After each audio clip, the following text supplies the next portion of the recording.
episode 4, No Punches Pull podcast. We're here on a Friday night because we don't really have anything better else to do. And if you're listening, you probably don't either. So let me ask you this, right? You were talking to me earlier about this. Does size matter? Does size matter? From one Conor to another. Conor McGregor last week fought Gregor Clegane, aka the Mountain. aka the Mountain. I'm not even going to attempt to pronounce the actor's name. I saw online, but it went online that him and Conor had a bare knuckle, kind of like body shots only. Bare knuckle, yeah. Oh, bare knuckle, yeah. But that's the way two men go at it in fair play, you know. Yeah. In SPG, they had like a kind of body shot only spar. And anyway, look, it was what it was. It's only a bit of fun. But online, the reaction has been crazy. Like 7 million hits on the original video. People are going nuts.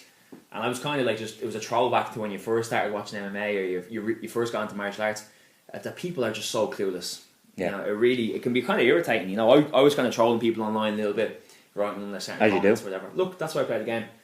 What did you make of the video itself, though? In your own opinion, I thought it was pretty cool. Do you know what I mean? The only argument I heard back from people when I was asked the question.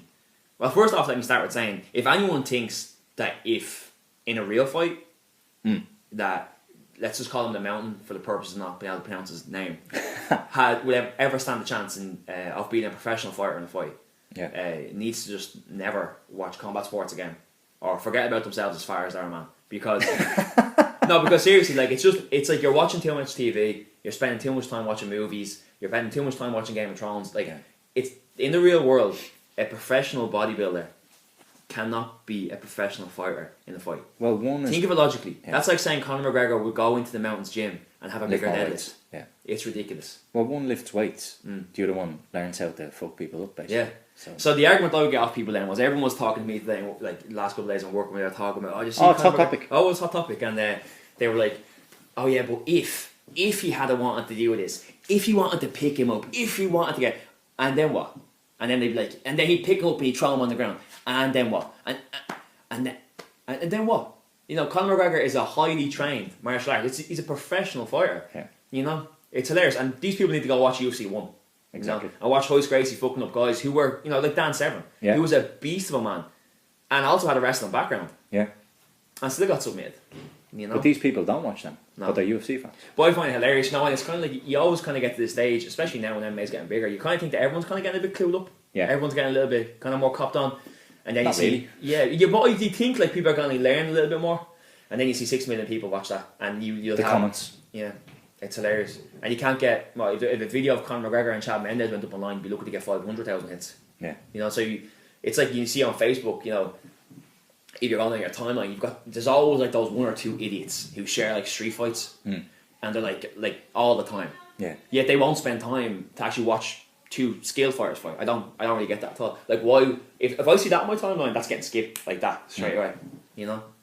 People that I was only saying to you there earlier on today, I think people have they overestimate the average man's ability in a fight. And going back even to the Mountain. Just because he's big and has muscles. And you look even at a bodybuilder. No one with that amount of muscle can move for more than a minute. No. Maybe 45 seconds. Yeah, hard. Do you know what I mean? The heart is only so big. It grows to an extent when they're sticking needles in their ass. But here's the thing. As well. And with body fat that low, and this is what we've kind of touched on this before, but you know, people need to differentiate between being in shape and being ripped. Yeah. You know, there's a very big difference. Some bodybuilders have a body fat percentage that's so low, it looks great on Instagram, but they see dots when they stand above a chair too fast. Exactly. Do you know what I mean? So I find it kind of hilarious, and it's kind of like meeting in the middle, isn't it? Even from like a personal viewpoint, you kind of want to look good and still be able to perform. Be functional. Because I find you can't really, if you go to one extreme, like say I want to get really ripped, my body fat really low, like maybe down to 4%, absolutely shredded. I go in the gym the next day and maybe try spar rounds or hit mitts. I'm gassed out after 2 minutes. It's not practical. So I mean, even if I am fit, because there's no energy there. Well, it's like we say, you know, there's guys out there who can, you know, they might have like a ridiculous bench press, or they might pick up dumbbells and do drop sets for days. Yeah. But you ask them to flip a tire or swing a hammer and they can't move. Or chase someone. You know, so try to catch me. And without breaking the bubble of all the Mountain fans out there, you know, who were kind of taking solace in the fact that I saw a lot of the comments where, he was taking it easy. I mean, so was Conor. Yeah. He threw one left hand and, you know, I think if he really wanted it, he could have put it on little knees. Well, exactly. He wasn't even chopping away to the legs with kicks. Or punching to the head. Like, come on. Let's be real. I think he'd be knocked out. Speed kills. Definitely, 100%. And like after what 30, 40 seconds of running around mountain gases. One of the arguments I saw online was some guy was like, in a real fight situation. This is actually interesting to talk about. In a real fight situation, he said, with adrenaline, that's what he said. Yeah. The mountain will it'd snap him in half. Okay. My argument would be Conor McGregor would be more likely to win the fight because he wouldn't get adrenaline. Yeah. Because the average man who doesn't compete or train gets in any kind of physical contact will get like this rush of emotion and adrenaline. Yeah. And what happens when that goes? Your body just crashes, your muscles fill with lactic acid, and it's like trying to pick up 2 lead weights straight your hands. Yeah. Where Conor McGregor will just be, or anyone who's trained to a decent level, level, accustomed to it. Breathe, relax, move around, and it'll be fine. Also, as well, I'd like to, talking about this, go back to when Bruce Lee fought Kareem Abdul-Jabbar in Game of Death. People are shooting it down saying, oh, it was just for the movie. He would have kicked his ass anyway, folks. Yeah. So this 100%. Is for all the Bruce Lee haters out there. Yeah, 100%, But apparently we know people who in street fight. No, you hear some ridiculous things that people just don't.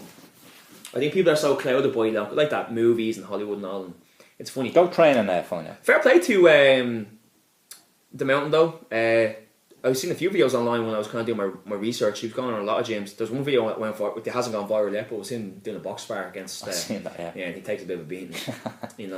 Well, he can't throw punches. He's not made to throw punches. It's not functional muscle. He's made to lift a lot of weight, and even naturally his frame. Yeah. That man was meant to lift big, heavy stones. Yeah. He was a builder back in the day, or a big warrior, swinging a big fucking sword. Yeah. There's a difference when you take the sword out. He's a Viking. Oh, he's a Viking warrior, yeah.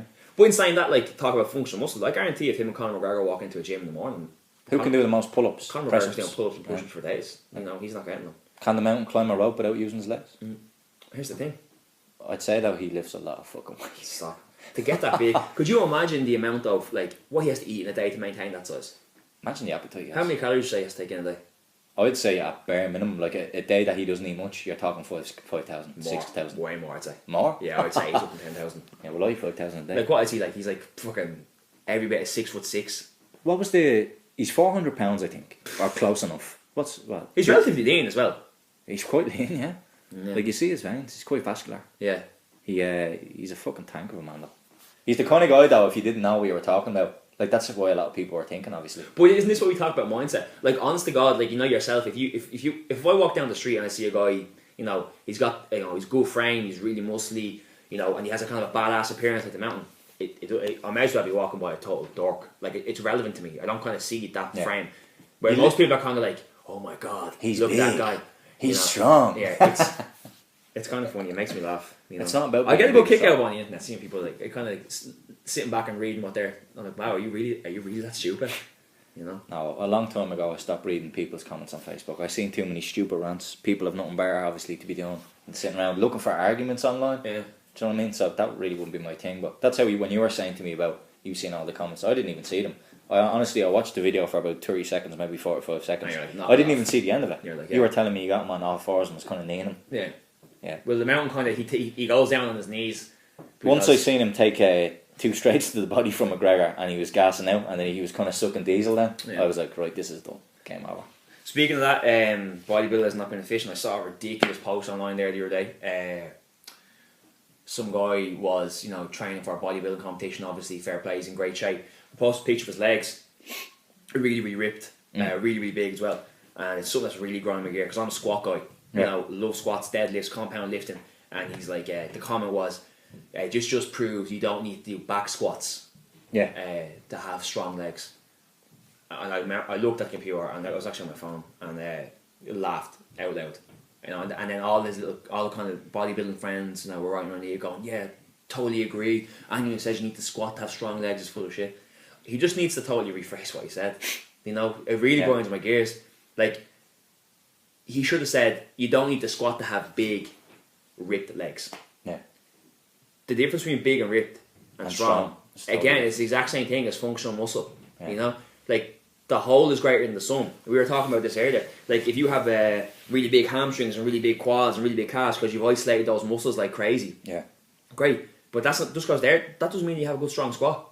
How efficiently do they work together? Exactly. Like, do they work in unison? And also, define strong. Do you know what I mean? What is strong to you? Doing 20 reps of a certain weight, or is it lifting 1 rep max? Do you know what I mean? And then also it's applying it then. I just thought it was a very negligent post from someone who was supposed to be, spreading the good word, qualified, and, you know. Well, I don't see how someone could say the most primary, basic human, most functional human movement is not beneficial to the body. That I don't. Well, look, to be honest with you, man, I don't agree with 80% of all these so-called personal trainers and bodybuilders who are out there. What have they done? Maybe a 4-month course, maybe a little bit longer. Some fair play to them. We talked about this before. If you're a personal trainer, you should be preaching health and fitness to people. You might look good in the mirror, good man. How long can you run for? Well, I think the perfect example of that is like if you're selling your product on your body, like if you're doing doing the Instagram, Facebook, Twitter thing, fair play to you. Like that's obviously free advertising. Go for it, more power to you. But if your thing is like get fit, get in my shape, and you take a picture of it, and you're like ripped or whatever like that, it's like I think you're kind of losing the battle there already. You know, especially most of these guys are coming from bodybuilding backgrounds where they get ripped and in shape, but not in necessarily the healthiest of ways. No, to be honest, half of them are really boneheads. Like I just honestly, meatheads. They like to lift a lot of weight and eat a lot of protein, and that's really all they do. Yeah. Like how you want to preach? Okay, they might get ripped. If I went to one of them and go, I want to get stronger. I don't necessarily want to put on more muscle. I want to do strength training, which is functional to my sport. Be it football, be it basketball, anything. Yeah. What are they going to do?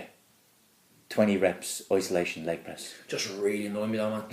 I mean, squatting is like I think if the only thing, say 4 things you ever did in the gym were like squatting, deadlifting, bench pressing, and they're the best movements to do. You're going to be in great shape. They're scientifically and they're the best methods. And as you look at the movements, they're natural. Yeah.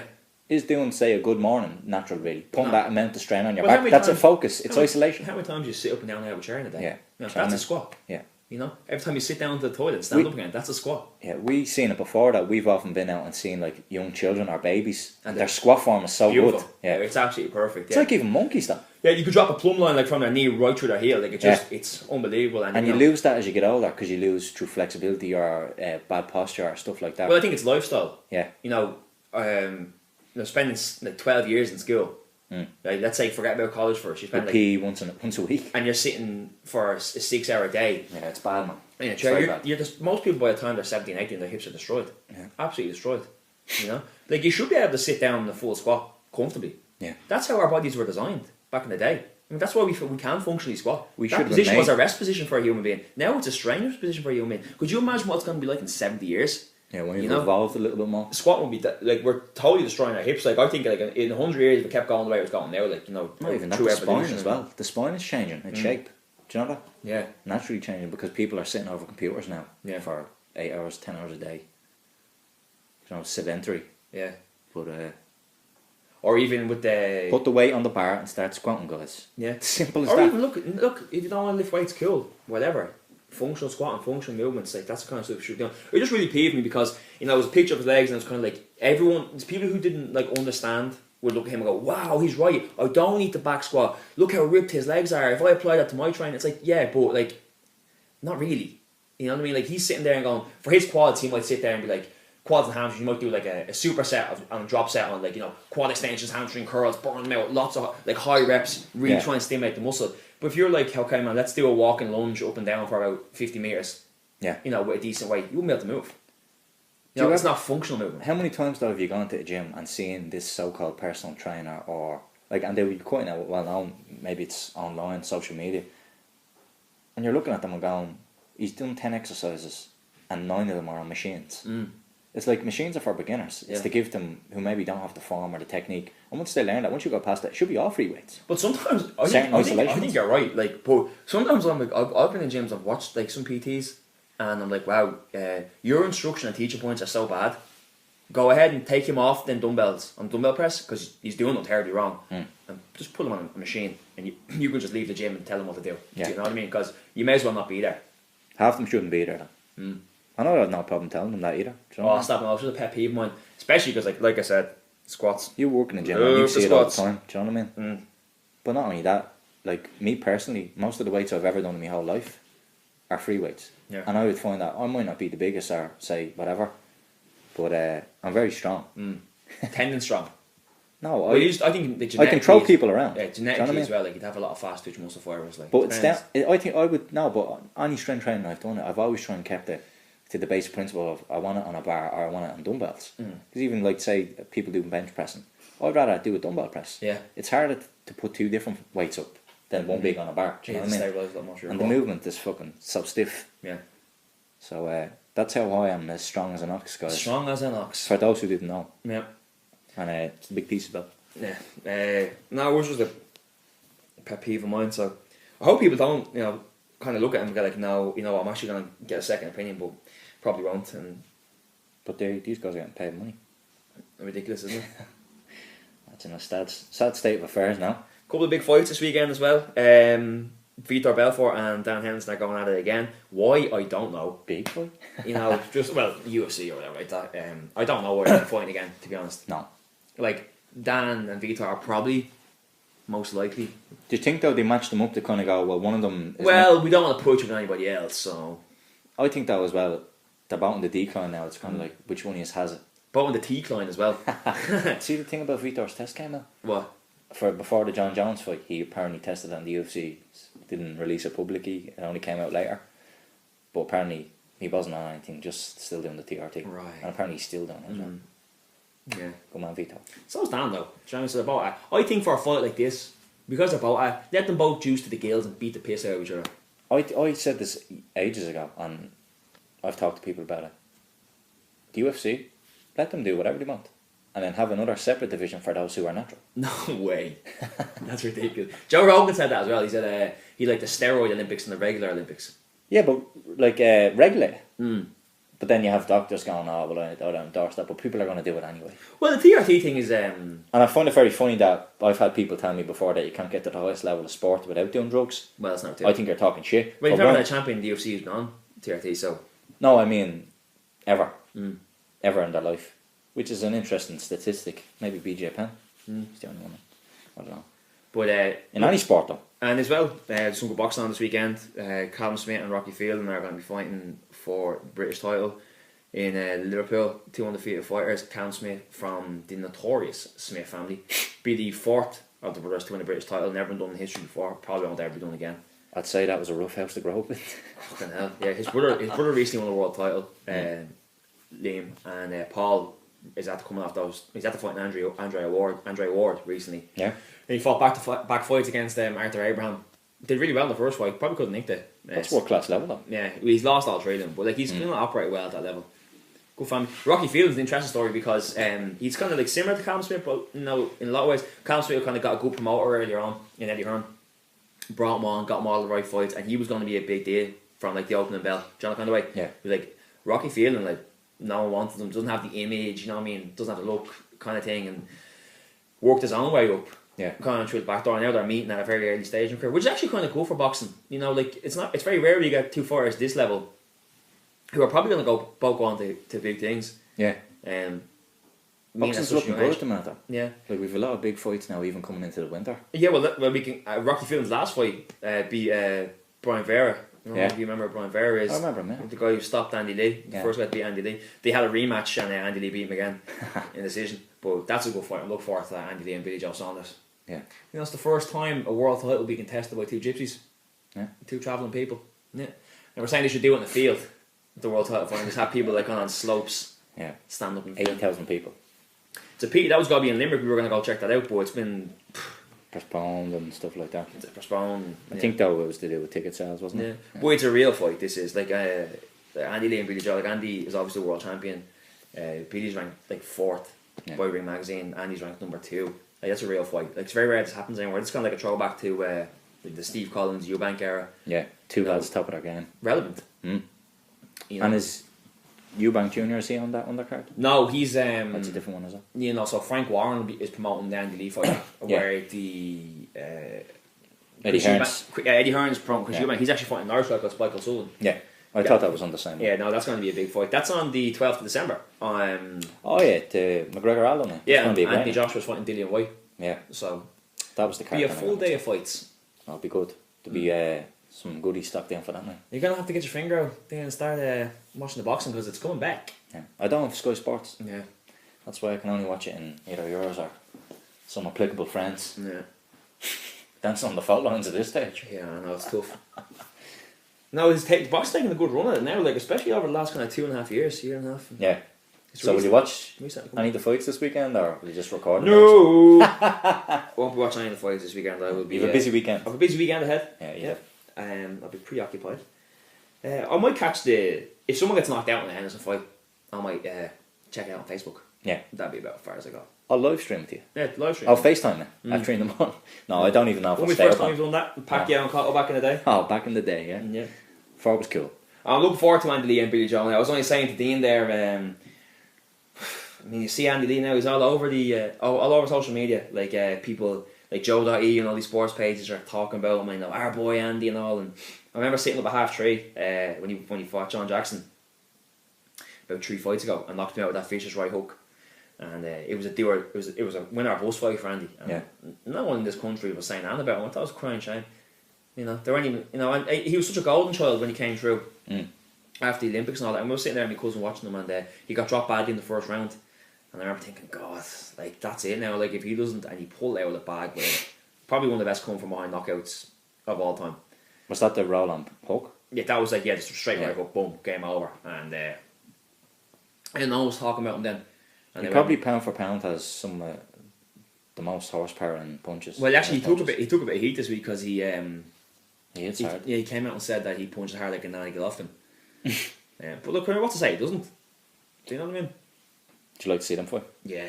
Well, so Andy and winner fights winner, is it? I think the winner of Billy Joe Saunders and Andy Lee will fight. No, sorry, let me say that again. The winner of Chris Eubank Jr. and Spike O'Sullivan is actually mandatory for getting Andy Golovkin's belt. All right. But that might be a bit of a jump though for both of them. Peter Quillen is fighting as well. Kid Chocolate, I can't remember. Kid Chocolate. So I think the winner of Lee and Saunders might fight him if he wins, because Lee obviously went to a draw with him. Yeah. I'd love to see Andy and Golovkin though. They fought before as amateurs. Golovkin beat him by decision. But Golovkin is the real deal. Yeah. Do you know he only pulled in 100,000 pay-per-view wise on his oh really? against David Lemieux, yeah. That's the only thing that's probably hampering boxing at the moment, although it's kind of like very relevant. They don't have that big draw. Really. Like who would say the biggest draw is in boxing to your knowledge? Well, Money May was, but he's like probably right now, done now. The biggest draw right now. Who is it? Oh. There's no real draws really. What about maybe Canelo? Canelo and Cotto are fighting. That's going to be a huge draw. When is that? Maybe in South America. I'm pretty. Early soon. next year, is it? Or soon? Soon, yeah. Oh yeah, actually, because I seen the 24/7 about. Actually, there's another one about Cotto. Like talk about a man who's revitalised his career. Like after Pacquiao beat him in 2009, he thought he was finished. Yeah, I thought he was done. And like to come back at his age and start training with Freddie Roach and changing camp all together, looking really really good now. Looks like Amir Khan's gonna get the Pacquiao fight. Yeah. That'd be interesting. He better get it because he's kind of he's stalling his career now. Yeah. There hasn't been really a Khan fight I've been pumped up for. When I thought he was getting Mayweather, I was like, oh, this is interesting. But I think there was a reason why he wasn't picked for Mayweather. I know people give Khan a lot of stick. I don't know why. I've never seen Amir Khan in a boring fight. No. And I think he's entertaining. I think the way he goes on might irritate people a little bit. But style wise, if you actually break it down style wise, Amir Khan gets Floyd a lot of trouble.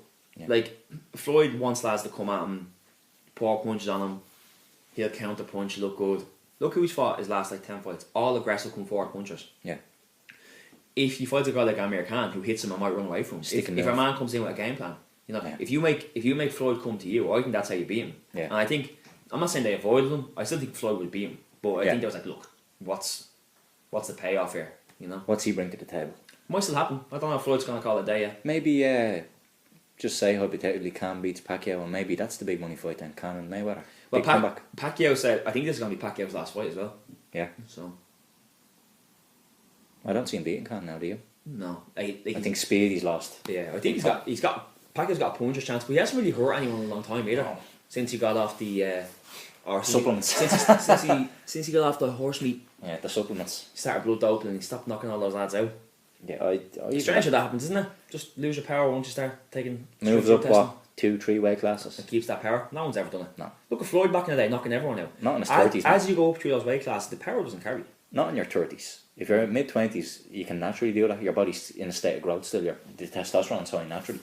Like what age did Roy Jones move to heavyweight? 28, 29. Oh, did you hear who Roy Jones is fighting next? Who? I'm not even joking.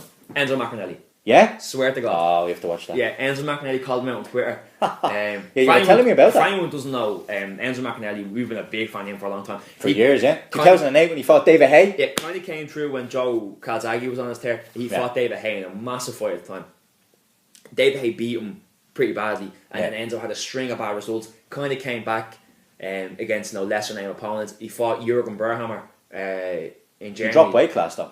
Dropped to light heavyweight. And he got his orbital bomb smashed up, and showed great heart. Came back. He's won a couple of fights there, and he's had to call out Roy Jones. It's a dangerous fight for Roy Jones. Yeah, like Enzo can punch. Yeah, he can punch. Yeah. What do you think about Roy Jones still fighting? Are you mad at it, or I mean, why do you think that Roy Jones is like kind of lambasted for fighting, and people applaud Bernard Hopkins? I think it's because of the damage he's taken. But again, who are you to deny him? He's a world champion. It's all he knows. And he hasn't lost that competitive edge. Do you think that's interesting? Like James Toney, Roy Jones, and Bernard Hopkins, the three that best. little trinity. Yeah. No, like people are like, oh, keep going, Bernard. That's great. You're 51. That's amazing. And they kind of give Roy and James Toney a little bit of heat. Well, James Toney officially retired, didn't he, last year? Did he? Probably so. For the best. Have you heard in talk recently? Even he's kind of getting a little bit punch drunk. It seems. He was so good, that skill was. Like he never even fought at his weight. I think he did up to 25 or 26. Then he kept moving up weight, getting pulling on the weight. Well, I read Bernard Dunn's book back in the day when he was training in the Wallcard gym. Yeah. He said he would sit there and they'd look at James Toney and be like, if this guy just put his mind to it. Yeah. Like he'd be hitting a speed bag, and in between rounds he'd be drinking out with 2 litre of Coke. Yeah.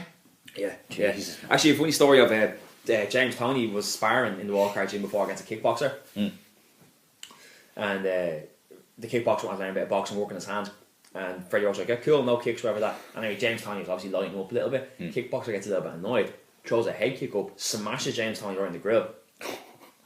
James Toney stops the spar. This is Bernard Dunn said he was like ringside and happening. He goes, I'm gonna fucking kill you. Walked out of the ring, went down the stairs, went out to his car, pulled out a shotgun, walked back up, and Freddie Roach had to wrestle it out of his hands. Talk about from the hood, like. Yeah. You know? So James Toney actually played, I was watching there the other day, played Joe Frazier and Ali. Did you know that? Yeah. So I'd be interested to see Roy fight again. I think Roy's the man. I love Roy Jones. I think he gets doesn't get enough credit for what he did in his prime. People kind of like to talk about how he didn't fight anyone or anything like that. Like, I mean, it's ridiculous. Watch the man. He fought who was around to fight at the time. Do you know what I mean? He bet prime Bernard Hopkins, prime James Toney. Yeah. You know, guys been there, done that. Only man still alive to go from middleweight to heavyweight and win all the belts. Yeah. Unbelievable achievement. That's and even that the guy, he beat John Ruiz for the heavyweight title. Yeah. He was a 3-time heavyweight champion. Yeah. You know what I mean? Not many men can say they're a 3-time heavyweight champion. And Ruiz was still relevant as well. Like David Haye fought him as well. Didn't Yeah. he, for the title? David Haye fought him like 4 years after. Yeah. It's crazy, man. Yeah. Roy Jones is definitely one of the pound for pound best. His highlight reels are the best though. Have you watched much of Billy Joe Saunders? No. You should check out some of his fights. He's a crafty little fighter. Yeah. I know he's good now, but I haven't really seen much of him. So it's kind of a throwback fight, like we were saying. Like, I mean, him and Andy are both Olympians as well. Yeah. Both Olympians, you know, both. It's going to be good. Two solid men going at it. Yeah. Fair play be had. Here, look, they only know one way, the travelling community, and that's fair play. Do you know what I mean? Yeah. Two good men with two good sets of fists each. It's going to be trouble. I can't wait. Really, really look forward to that fight. And Tyson Fury and Vladimir Klitschko are going to be fighting as well. Jesus Christ. Like, boxing's on fire at the moment. Yeah. Unbelievable. And now the only thing that's probably, I mean, looking forward to more than that is maybe McGregor and Aldo. Yeah, you've Rousey though in, 2 weeks? Against No interest in watching against Ronda Rousey destroy Holly Holm in 30 seconds. Yeah. Beast on. Do you know what I mean? Maybe if Holly had been like, I don't know, beating people a little bit better. If she had came in and started knocking girls out, you might be like, okay, she's got a puncher's chance, but yeah. what's like, Holly's a boxer. Cyborg is trying to get down the way. Our next fight is on 140. I'd like to see that. Would you? Yeah. Do you think that there's an argument to say that Ronda should move up as well a little bit? Like Anderson used to go up and down the weight classes to prove it. And what's £5 though? Really? If you're that good, yeah. What is £5? Yeah. It's different if it was 20. I think the argument is, you know yourself, like it's £5 on the scales, but when they get in the cage... Cyborg's cutting from what, 170 maybe? But like, when Anderson was up fighting James Irvin and Forrest Griffin and all them, they were big lads. Big man, yeah. Do you know what I mean? Anderson was big as well. Yeah. He had the frame to carry it. And again though, but you have to kind of question what was he doing back then as well? Like, was he on the horse meat as well? Do you think that his legacy could be kind of tainted? Yeah. A little bit. Yeah, it's tough, isn't it? Even if he came back now, I would still kind of go, well, he got done for steroids after being out. Like, every Anderson Silva fan in the world took the moral high ground when Chael Sonnen got done. Yeah. And then they all went very quiet. Exactly. You know? Like how, and even Anderson was complaining about that. But you know what? The only thing I would say will stand to Chael for that. Chael will be back as well. Chael came out and said, "Yeah, I did take them, and no, I'm not sorry. I knew what I was doing when I was taking them. Why would I pretend to be sorry? I can accept that." But when someone tries to fight it and says I didn't do it and the doctor gave me it's like, just man, come on. Come out and be a man and be like, look, I wasn't even a mistake. I did it. I knew what I was doing. Yeah. I'm going to own up. I fess up. And it's like, my doctor gave me them. I didn't know it was for my injury. They all need to kind of go down the Lance Armstrong route. Yeah. Just kind of admit what they did. Yeah. Oh, man. But I mean, Lance Armstrong is a different situation altogether because like every single one of them, like to a man, were blood doping. If anyone thinks Lance Armstrong was the only man, to be honest, like it's like no. What happened? You talk about the steroid Olympics and letting them go on performance-enhancing drugs. The top 20, 30 in the Tour de France, they were all on them anyway. Yeah. So to be honest, he should just be given the trophies. Like. Well, that's what they did. They gave the medals and that to like the second and third places. It's like, well, if you're really going to do it on who wasn't on drop it all the way down. Maybe back to 20th place. Really. Yeah, some good fights coming up though. December's going to be a busy month of fights. That UFC. McGregor and all that, like that card is stacked. Luke Rockhold and Chris Weidman is going to be. Look, we'll probably break it down in another podcast, like, so not going to go into too much detail. But like, what a fight! Great. Like, talk about two real middleweights. Every bit of 205ers as well. Do you know what I mean? Luke Rockhold is a monster of a man. It still makes you think like TRT Vitor. When he was blowing through all those lads, he's Superman. He thanks Jesus after his fight. He should have been thanking his doctor. Yeah. I don't know, man. When he was running through like Rockhold, and he went through Bisping as well, and Henderson, and he was just looking unstoppable. You were kind of saying, different animal. There has to be something going on here. Different animal. Yeah. But it just shows you like what. But the argument is always out. Like it doesn't make you a better fighter. No. For 40 seconds, for a minute or 2 minutes, Vitor is still that guy. Yeah. You know what I mean? Just makes you be able to train a little longer. Well, that's what it is. It's just being trained more, doing extra sessions that the other guy can't do because his body won't allow him to do. Yeah. Because that's what it is. You recover quicker. And the juice. Yeah. You well as well from your vast experience? No, I have. Oh, yeah. Oh, fucking. There was this story of a guy, apparently, a well-known guy. We won't say any names. But he was snorting lines of coke while his mother was injecting steroids into his ass. This guy's still alive. Wow. Oh, well. That's some powerful stuff. And on that note, I think we'll wrap it up. We're going to wrap this shit up. We're going to wrap it up. It's been a pleasure, dog. It's been a pleasure. We're back. Boom.